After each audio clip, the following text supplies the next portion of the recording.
Assalamualaikum warahmatullahi wabarakatuh. Saya Ratna Setiawati, NPM 1911090130 dari Fisika 3D. Di sini saya akan menjelaskan perunuhan rumus untuk energi kinetik gas. Kita pasti pernah mempelajari teori kinetik gas pada pelajaran fisika di SMA. Teori kinetik gas beranjak dari teori yang lebih umum yang disebut teori kinetik.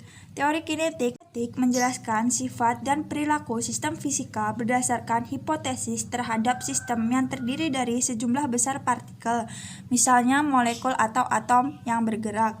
Sebelum adanya teori kinetik gas, mungkin kita telah mengenal teori statis gas yang diberikan oleh Newton untuk menjelaskan hukum Boyle. Teori kinetik gas pertama diajukan oleh Daniel Bernoulli tahun 1738, namun masih belum kuat dasar-dasarnya. Tahun 1850, Joule mengajukan hukum kekekalan energi yang mendukung teori kinetik. Perkembangan lebih lanjut diberikan oleh James Clerk Maxwell yang menjelaskan banyak sifat gas. Teori kinetik dibangun berdasarkan ontologi atomistis. Teori ini berangkat dari anggapan bahwa atom itu ada, padahal pada masanya belum terbukti kalau atom itu ada. Baru kemudian ketika teori kinetik semakin berkembang, para filsuf sains dan ilmuwan percaya bahwa atom itu ada. Keberadaan atom dan molekul akhirnya tak terbantahkan lagi ketika Jean Perrin 1913 melakukan eksperimen jenius untuk fenomena gerak Brown. Ia menyatakan kepastian empiris dari atom dan molekul dalam bukunya ditarik dari penjelasan Einstein atas gerak Brown sebagai hasil dari gerak molekul yang hanya dapat dijelaskan oleh teori kinetik dan atomistis. Eksperimen Perrin pun memberikan kontradiksi, yaitu memperkuat teori kinetik sekaligus meruntuhkannya. Eksperimen Perrin dilakukan pada gerak Brown, sebuah gerakan yang terlihat kecil partikel-partikel berada dalam suatu cairan. Partikel-partikel yang lebih padat daripada cairan tepatnya berada, namun ketika kesetimbangan tercapai, ternyata masih terdapat partikel yang tetap melayang dan tidak tenggelam. Hal ini dapat dijelaskan bila jumlah rata-rata partikel yang melayang per satuan volume diasumsikan berada dalam gerak yang acak, yang bergerak turun berdasarkan ketinggiannya. Berdasarkan asumsi ini, jumlah partikel dalam lapisan datar tipis dalam cairan yang datang dari bawah akan lebih banyak dari jumlah yang datang dari atas, dan akibatnya akan ada tekanan resultan yang mendorong partikel untuk naik. Kesetimbangan akan terjadi ketika tekanan ke atas ini seimbang dengan berat partikel. Lalu mengapa saat kesetimbangan tetap ada bintik-bintik yang bergerak? Bintik-bintik kecil dalam fluida yang bergerak ini dianggap sebagai sebuah gerakan acak, sehingga tentu ada sesuatu yang bekerja pada bintik-bintik kecil ini yang menyebabkan terjadinya gerakan tersebut. Perrin menggunakan mikroskop ultra untuk melihat bintik yang sangat kecil ini. Karena bintik-bintik ini tidak dapat dilihat dengan mata atau memakai lensa. Dalam hal ini, fluida tidak dipandang sebagai medium kontinu hingga tak terbatas, melainkan fluida dipandang terdiri dari partikel-partikel kecil yang disebut atom atau molekul yang masih cukup besar untuk memiliki momentum yang menyebabkan bintik-bintik kecil tersebut bergerak. Eksperimen Perrin juga dipandang mendukung teori kinetik gas, karena asumsi dasar teori ini adalah atom dan molekul itu ada. Pada sisi lain, eksperimen Perrin juga menunjukkan luruhnya prinsip ekipartisi energi untuk derajat kebebasan vibrasional dan derajat kebebasan rotasional. Saya akan menggambar gerak partikel gas dalam ruang. Kita gambar kubus kubus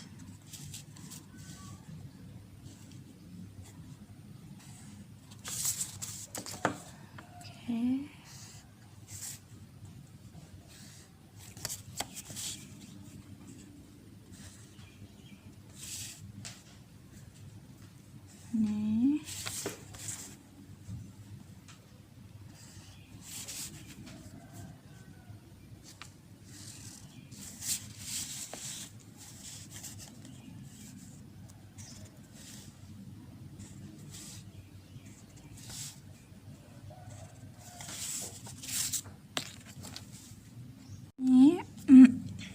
partikel-partikel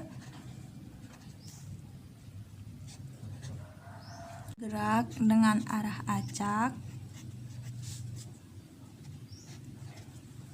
dan merata dalam seluruh ruang. Teori kinetik bermasalah dengan teori termodinamika.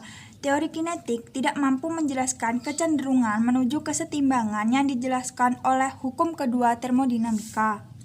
Kontradiksi teori kinetik dengan hukum kedua termodinamika menjadi penghambat besar berkembangnya teori kinetik. Oleh sebab itu, lahir mekanika statik yang menyatakan bahwa penurunan entropi bukannya mustahil, tetapi sangat kecil kemungkinannya. Artinya, kemungkinan sistem itu memiliki entropi semakin besar, jauh lebih besar daripada sebaliknya. Untuk menyederhanakan permasalahan teori kinetik gas, diambil asumsi tentang gas ideal. Pertama, gas ideal terdiri atas partikel-partikel, atom-atom molekul dalam jumlah yang banyak sekali. 2. Partikel-partikel gas senantiasa bergerak dengan arah random atau sembarang, seperti ini. 3. Partikel-partikel gas tersebar merata dalam seluruh ruang yang ditempati. 4.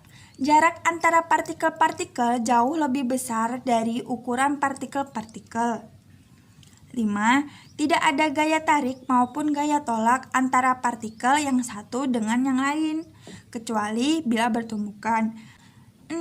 Tumbukan antar partikel maupun antara partikel dengan dinding terjadi secara lenting sempurna. Partikel dianggap sebagai bola kecil yang keras, sedangkan dinding dianggap licin dan tegar. 7. Hukum-hukum Newton tentang gerak berlaku. Dalam hal ini, partikel bergerak relatif cepat menurut garis lurus pada kondisi tanpa adanya medan magnet.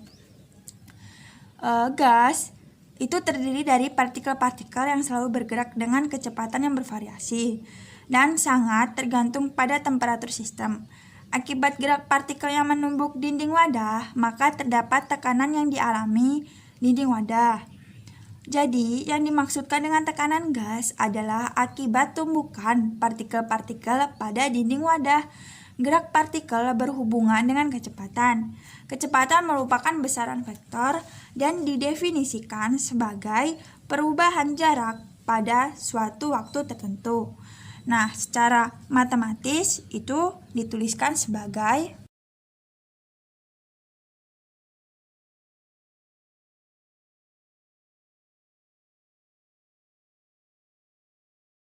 persamaan 1, di mana V ini kecepatan, L jarak, dan T waktu. Dalam sistem koordinat kartesian, kecepatan terdiri dari komponen-komponen kecepatan pada arah X, Y, dan Z.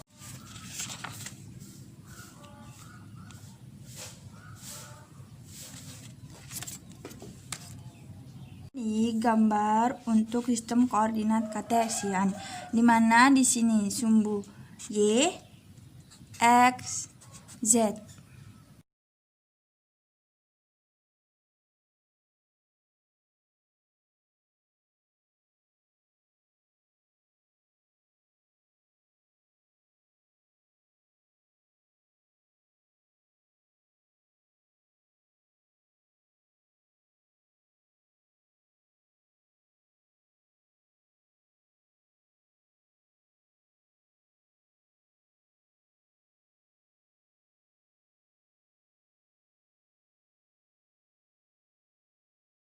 Ini arah kecepatannya. Jadi di sini Vz,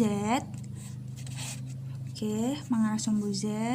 Di sini Vx, di sini Vy.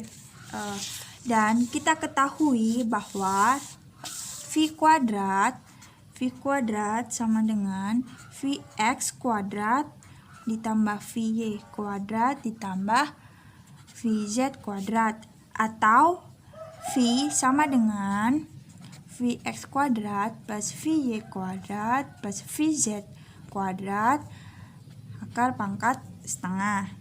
Ini persamaan 2. Oke, jika diandaikan antara partikel gas tidak terjadi tumbukan, tetapi hanya terjadi tumbukan antara partikel dengan dinding wadah, maka partikel gas bergerak ke arah dinding wadah dengan momentum sebesar P sama dengan M kali V, di mana M di sini massa partikel dan V ini kecepatannya. Jadi untuk gerakan arah sumbu X, momentumnya itu menjadi P sama dengan mvx. Begitupun untuk Y, itu mvy, dan untuk Z, mvz. Oke. Oleh karena tumbukan dengan dinding wadah bersifat lenting sempurna, molekul ini membentuk dinding dan memantul balik dengan laju min Vx. Nah, karena min Vx sehingga momentum balik sepanjang sumbu X menjadi min mvx. Ini min mvy dan ini min mvz. Oke. Dengan demikian, perubahan momentum partikel sepanjang sumbu X setelah menumbuk dinding wadah sebesar, ini sebelum tumbukan dan ini setelah tumbukan. Jadi perubahan momentumnya sama dengan mvx min mvx. Kita dapatkan sama dengan ini jadi plus 2mvx. Waktu yang diperlukan oleh partikel saat bergerak antara kedua dinding wadah pada arah X yang berjarak adalah, kan tadi diketahui untuk V sama dengan dl per dt. Nah, jadi untuk T itu, maaf sebelumnya, ini persamaan 3. Oke. Waktunya itu T sama dengan L per V. Arahnya X jadi Vx. Oke. Agar partikel kembali menumbuk dinding yang sama diperlukan waktu 2L Vx, sehingga jumlah tumbukan per satuan waktu adalah Vx per L. Jumlah tumbukan per satuan waktu.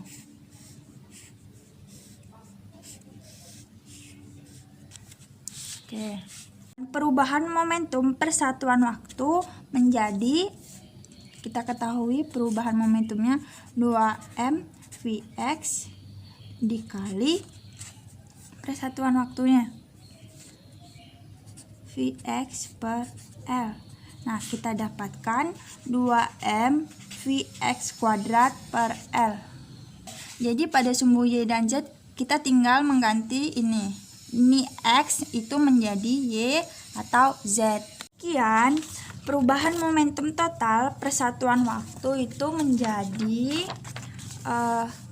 menjadi delta P sama dengan ini kan 2m Vx per L.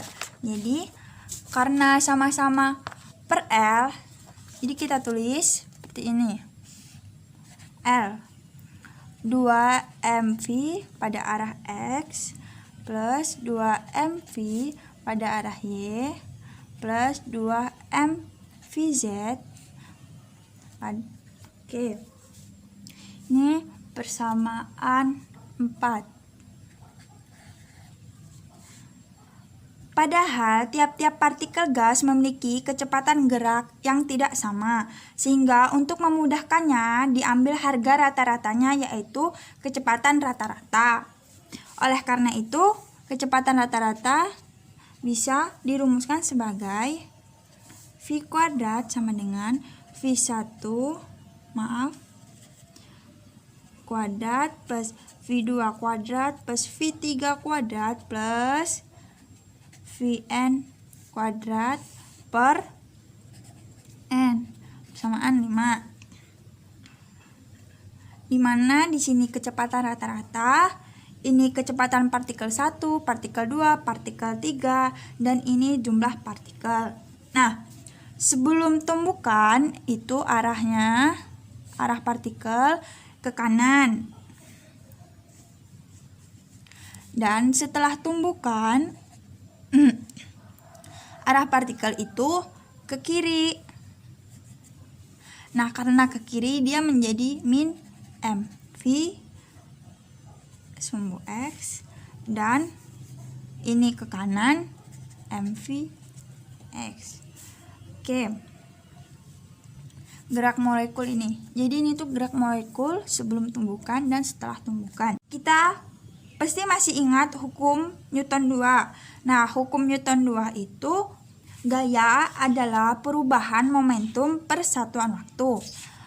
Hukum Newton 2, gaya sama dengan perubahan momentum per satuan waktu.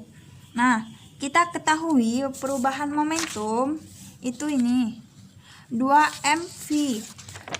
Kita tulis 2mv saja, tidak pada sumbu X-nya saja. 2mv per T. Kita dapatkan T-nya ini L per Vx, tapi kita tulis L per V saja. L per V. Nah, 2mv per 1 dikali kita balik V per L, sehingga kita dapatkan untuk gayanya yaitu 2m V kuadrat per L. Persamaan 6. Maaf. Sementara itu, tekanan P didefinisikan sebagai gaya tiap satuan luas. P sama dengan gaya tiap satuan luas. Nah, ketahui gaya tadi ini 2mv kuadrat per L, 2mv kuadrat per L per A sama dengan 2mv kuadrat per L dikali 1 per A. Maaf, ya 1 per A. Kita bisa tuliskan 2mv kuadrat per untuk kubus itu kan tersusun dari beberapa persegi.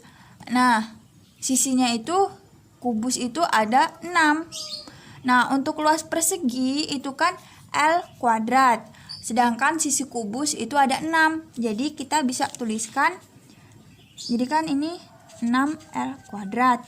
Jadi kita bisa tuliskan 6L L pangkat 3. Atau ini bisa disederhanakan 1/3 mv kuadrat per 3 L pangkat 3 atau L kubik. L kubik itu sama dengan volume. Oke, jadi ini tekanan. Atau kita bisa tulis juga, oh itu nanti. Ini persamaan 7. Maaf, ini volume, ini rata-rata.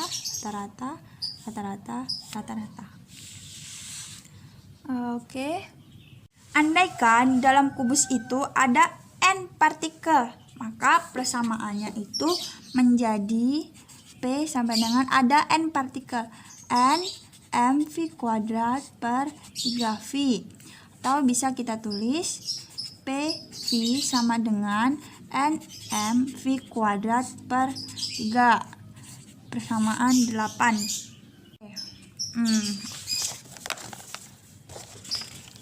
Partikel suatu materi selalu bergerak. Nah, gas sebagai suatu materi tentunya partikel-partikelnya juga bergerak, selalu bergerak. Adanya partikel yang bergerak menimbulkan energi yang dikenal sebagai energi kinetik. Energi kinetik yang ditimbulkan oleh gerak partikel gas itu dirumuskan sebagai energi kinetik EK sama dengan setengah mv kuadrat. Ini persamaan 9. M ini massa partikel dan V kecepatan rata-rata. Apabila persamaan ini persamaan 8. Nah, jadi persamaan 9 ini kita masukkan ke persamaan 8. Persamaan 8 kan PV sama dengan NMV kuadrat per 3. Nah, ini bisa jadi dikali EK sama dengan mV kuadrat. Jadi PV